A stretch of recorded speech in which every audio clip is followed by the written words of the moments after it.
کہ امام تب آئیں گے جب ظلم عام کرو، یہ تھوڑا ہی ہے. علت غیبت یہ نہیں تھی کہ اس وقت عدل زیادہ تھا. میں نے جملہ تو بہت بڑا کہہ دیا ہے. بھائی بولیے گا امام جب غائب ہو رہے تھے تو دنیا میں عدل و انصاف قائم تھا؟ ظلم تھا. اس کا معنی امام کی غیبت کی علت ظلم ہے، عدل نہیں. آئے آئے امام کی غیبت کی علت ظلم ہے، ظہور کی علت ظلم نہیں بنے گا، عدل بنے گا. چلے اور آسان کر دوں، یہ جو 313 امام کے اصحاب خاص، اور یہ 313 کا آپ جانتے ہیں عدد جنگ بدر سے ہے، جنگ بدر سے ہے، چونکہ جنگ بدر بہت بڑی اسلام کی جنگ ہے. توجہ فرمائیں، وہ 313 جو ہیں امام کے اصحاب خاص ہیں. یہ نہیں کہ 313 ہی صرف ہوں گے، سب ہوں گے، لیکن وہ 313 ایسے ہیں کہ امام کا نظام چلائیں گے. عام اصطلاح میں کہوں امام کا سسٹم پوری دنیا میں چلائیں گے. یعنی ان کا ویژن، ان کا بصیرت، ان کا علم، ان کا شعور اس منزل پہ ہوگا کہ پوری دنیا کا نظام چلا سکیں. ایسے امام کو چاہیے. بات مشکل ہے. امام کو ایسے چاہیے، امام کو ایسے 313 چاہیے، 313 ایسے چاہیے. چلیں اب آسان لفظوں میں پوچھوں، معذرت چاہتا ہوں، پوچھ اس لیے رہا ہوں کہ بات حل ہو جائے گی. وہ 313 جاہل ہوں گے؟ اب چپ ہو گئے. عالم ہوں گے؟ ہر شعبے میں عالم ہوں گے نا، ایسا ہی ہے نا.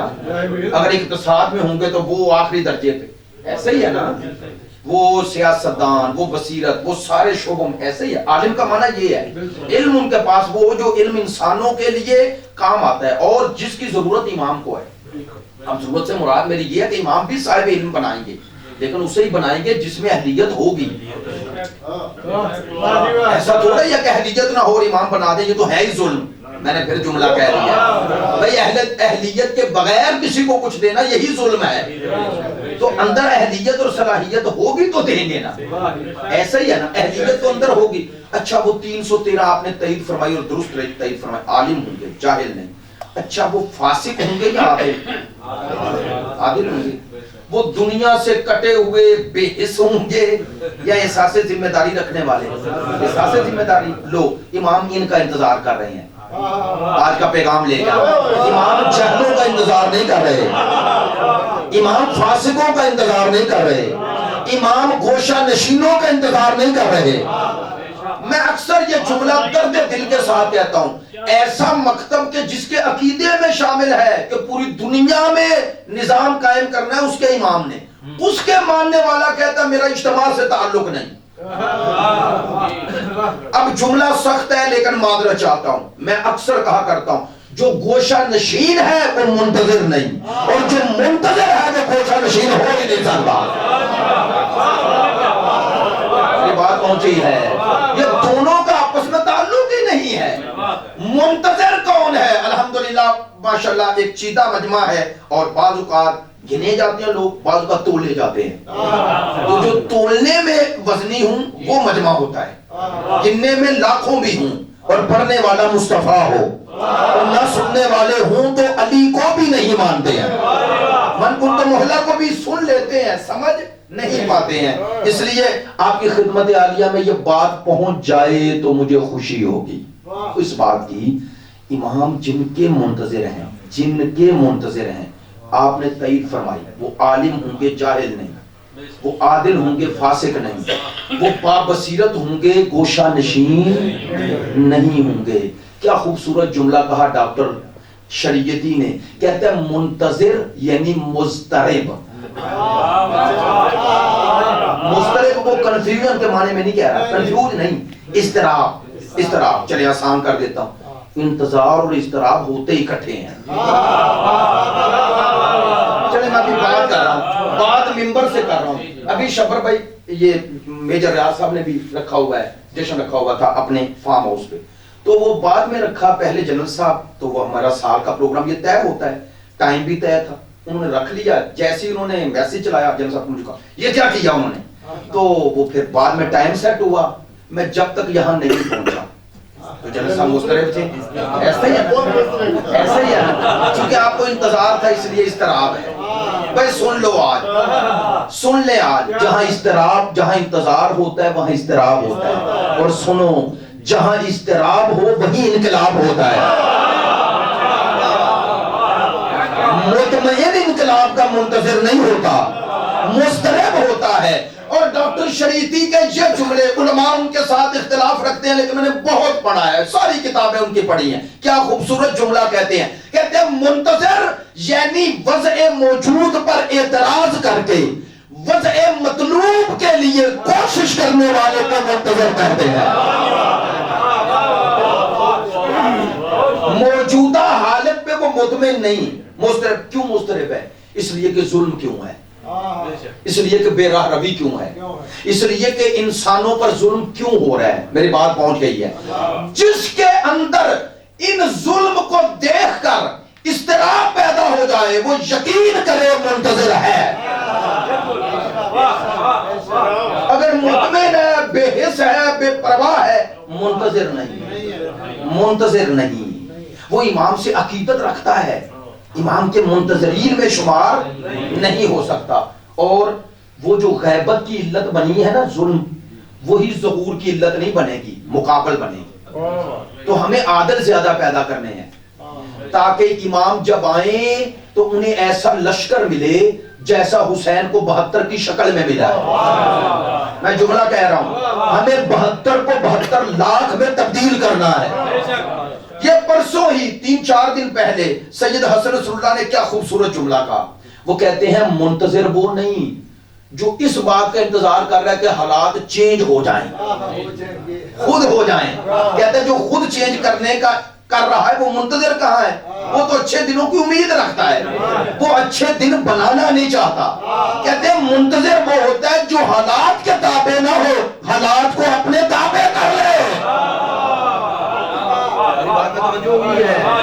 حالات کو بدلنا ہے، یہ ایک باور ہے، یقین پیدا کرنا ہے. یہ کوئی افسانہ نہیں، یہ قصہ کہانی نہیں، یہ اللہ کا وعدہ ہے، اللہ کا، یہ اللہ کا وعدہ ہے. اور اتنا سچا وعدہ ہے کہ شیعہ سنی میں اختلاف بہت ہوئے، لیکن منبر سے کہہ رہا ہوں خدا کا شکر ہے اس میں کوئی اختلاف ہی نہیں.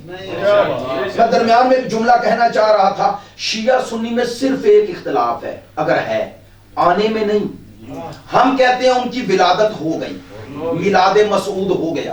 یہ جو گزشتہ شب گزری ہے 255 ہجری، وہ ہی ہیں، موجود ہیں، زندہ ہیں. یہ ہے موجود ہیں، زندہ ہیں. اور اللہ کی حکمت سے اللہ نے انہیں عام انسانوں کی دسترس سے دور کر دیا ہے. یہ دور کرنے کا نام غیبت ہے. غیبت چھپنے کا نام نہیں، چھپانے کا نام بھی نہیں، غیبت بچانے کا نام ہے. میں نے بات کہہ دی ہے. اللہ نے میرے امام کو چھپایا نہیں، بچایا ہے. اور وہ کیسے ہوتا ہے؟ لیں آپ اپنی عملی زندگی میں بھی یہ چیزیں دیکھتے ہیں. ایک دفعہ ہوتا ہے شخص حاضر ہے، شخصیت غائب ہے. ایک دفعہ شخصیت حاضر ہے، شخص غائب ہے. چلیں آسان کر دیتا ہوں. آپ مذہب اہل بیت میں، مذہب تشیع میں آپ نے علامہ ہلی کا نام سنا ہے نا؟ علامہ ہلی بہت بڑی شخصیت، ایسے ہے نا؟ اسی طرح مثلا آپ دوسری دنیا میں چلے جائیں تو کسی انگریز کا نام لے لیں. آپ مجھے چونکہ زیادہ نہیں، آئنسٹائن ہے نا، تو نام تو سنا ہے نا، اس کے کارنامے بھی جانتے ہیں. اگر آج آئنسٹائن آ جائے اور علامہ ہلی دونوں آ جائیں اور نہ بتائیں تو آپ پہچانیں گے نہیں نا؟ سن لیجئے گا، اب یہ دونوں حاضر بھی ہیں، غائب بھی ہیں. حاضر کیا ہے؟ ان کی شخصیت، اور غائب کون ہے؟ شخص. شخصیت حاضر ہے کہ آپ کو پتا ہے کہ اس نام کی ایک شخصیت ہے، لیکن یہ پتہ نہیں یہ ہے. بس اللہ نے 11 اماموں کے ذریعے اور سرکار کے ذریعے 12ویں کی شخصیت پہنچائی. شخصیت کو غائب نہیں کیا، شخص کو غائب کر دیا. ہائے ہائے ہائے ہائے، بات پہنچ گئی. 11 اماموں اور سرکار کے ذریعے. بھئی جتنی حدیث پہنچی یہ امام کے آنے سے پہلے پہنچی نا، تو جو امام کے آنے سے پہلے سرکار دو عالم نے ان کی توصیف و اوصاف و صفات بتائے، وہ شخصیت کے بتائے نا. تو 255 کے بعد اللہ نے شخص کو غائب کیا ہے، شخصیت کو نہیں. اسی لیے روایت ہے جب امام ظہور کریں گے اکثریت انسانوں کی کہے گی ہم نے تو انہیں فلاں جگہ دیکھا. یعنی یوں سمجھے ظہور کے ساتھ شخص اور شخصیت مل جائیں گے. آج امام کی شخصیت حاضر ہے، شخص غائب ہے، لہذا وہ چھپے نہیں، ہم میں رہ کر غائب بھی ہے، حاضر بھی ہے. وہ ہم میں رہ کر غائب بھی ہے، حاضر بھی ہے، اور وہ اس میں رہ کر اس حالات اور واقعات کا ان پہ اثر نہیں ہو رہا. یہ کوئی مافوق عقل بات نہیں. بھئی انسانوں کی زندگی ہزاروں سال ہو سکتی ہے، اس کی تردید سائنس نہیں کرتی. کرتی ہے؟ وہ کہتے ہیں انسان زندہ رہ سکتا ہے، لیکن کہتے ہیں وہ زندگی کو باقی رکھنے کا بھی راز ہمیں پتہ نہیں چلا. کہہ رہے ہیں نا؟ تو انسانوں کو پتہ نہیں چلا، لیکن ایک مسلمان یہ تو نہیں کہہ سکتا اللہ کو بھی پتہ نہیں. کہہ سکتا ہے؟ تو اس کو تو پتہ ہے نا. توجہ ہے میری بات پہ؟ اس کو، اس ذات کو تو پتہ ہے. اب بعنوان مسلمان، بعنوان مسلمان تو میں اعتراض کر ہی نہیں سکتا امام کے وجود پر کہ امام اتنی دیر کیسے غائب ہیں. کیوں؟ ہر مسلمان حضرت عیسیٰ علیہ السلام کو زندہ مان رہا ہے یا نہیں؟ اور پتہ ہے حضرت عیسیٰ علیہ السلام کی آسمان پہ گئے ہوئے کتنے سال ہو گئے؟ سرکار دو عالم کے بیست یعنی اعلان رسالت میں اور ان کے آسمانوں پہ جانے میں جو فاصلہ ہے 650 سال. 650 سال وہ ایڈ کریں اور ابھی کون سی 1521 1500 سال یہ ایڈ کر لیں تو 600 سال ہو. 2100 سال، 2001 سال. 2001 سال سے ایک شخص زندہ بھی ہے، موجود بھی ہے، اور کبھی کسی نے تعجب نہیں کیا کہ کیسے ہے. میں اب ہاتھ جوڑ کر تعصب نہیں کر رہے ہیں، تعصب نہیں کریں. عجیب ہے، مریم کے بیٹے کو اللہ 2000 سال زندہ رکھے تو اعتراض نہیں، اور اگر زہرا کے بیٹے کو رکھ دے. توجہ ہے میری بات پہ؟ ادھر اعتراض کیوں ہے؟ اور میں اکثر یہ مثال دیا کرتا ہوں، یہ تو میں نے اللہ کے ولی کی بات کی، اللہ کے دشمن کی طرف چلے جائیں. شیطان کب سے ہے؟ شیطان کب سے ہے؟ چلیں چیلنج آپ کو بتاؤ، کب سے ہے؟ جب سے آدم سے بھی پہلے، حضرت آدم سے بھی پہلے. چلیں کم از کم آپ نے اتنی تائید فرما دی کہ حضرت آدم سے پہلے تھا، اور آج بھی ہے یا نہیں؟ کب تک ہے؟ قیامت تک. یہ اللہ کا ولی ہے یا اللہ کا دشمن ہے؟ اللہ نے اپنے دشمن کو اتنی زندگی دی ہے یا کسی اور نے دی ہے؟ اللہ نے دی ہے. عجیب ہے، اللہ اپنے دشمن کو اتنی زندگی دے دے کہ شمار بھی نہ آئے تو اعتراض نہیں ہے، اور اگر اپنے ولی کو 1200 سال زندگی دے دے. میری بات پہ توجہ ہے؟ اچھا چلیں، ایک بات ہوئی جنرل صاحب نے اندر کی. اب میں آسان لفظوں میں بات کر رہا ہوں یہ نوجوانوں کے لیے. شیطان ہے بھی اور گمراہ بھی کرتا ہے. تو گمراہ سامنے آ کے کرتا ہے؟ وسوسہ ڈالتا ہے تو غائب رہ کے ڈالتا ہے. عجیب ہے، وہ غائب رہ کے گمراہ کرے مان لیتے ہو، اور امام غائب رہ کے ہدایت کرو. میری بات پہ توجہ ہے؟ وہ غائب رہ کے گمراہ کرے کوئی اعتراض نہیں ہے. اسی لیے صبح کی نماز نہیں پڑھی، شیطان نے گمراہ کر دیا، گمراہ کر دیا ہے نا. اس کا معنی آپ کا ایمان ہے، وہ گمراہ کر رہا ہے، سامنے نہ آ کے کر رہا ہے. اور اگر اللہ اپنے ولی کو یہ طاقت دے دے کہ وہ غائب رہ کے ہدایت کرے، البتہ فرق ہے بھئی جس کا جس سے تعلق ہوگا وہ اسی کے پیچھے چلے گا.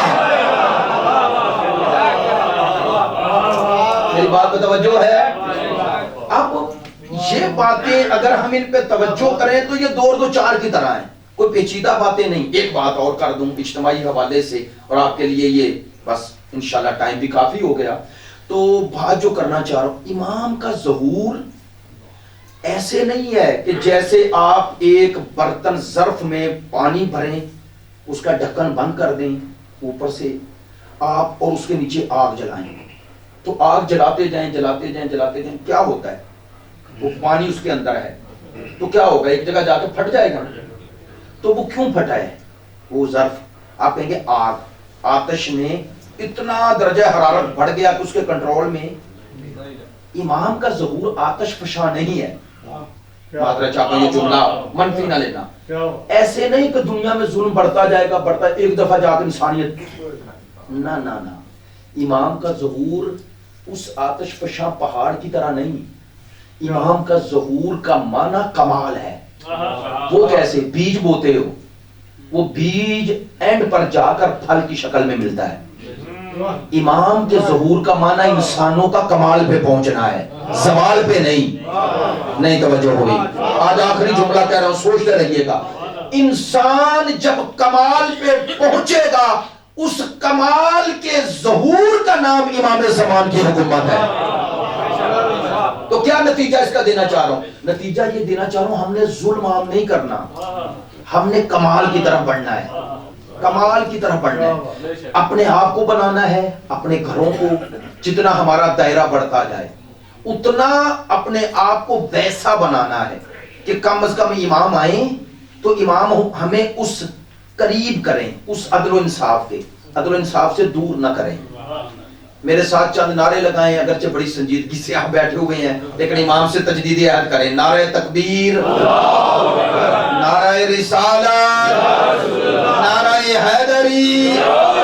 5 دفعہ ماہ شعبان ہے، سب مل کر، چونکہ امام حسین سب کا ہے، سب کا ہے. 5 دفعہ لبیک یا حسین، لبیک یا حسین، لبیک یا حسین، لبیک یا حسین، لبیک یا حسین. اب آئیں اسی امام سے تجدید عہد اور آپ کی زحمت ختم. 5 دفعہ لبیک یا مہدی، لبیک یا مہدی، لبیک یا مہدی، لبیک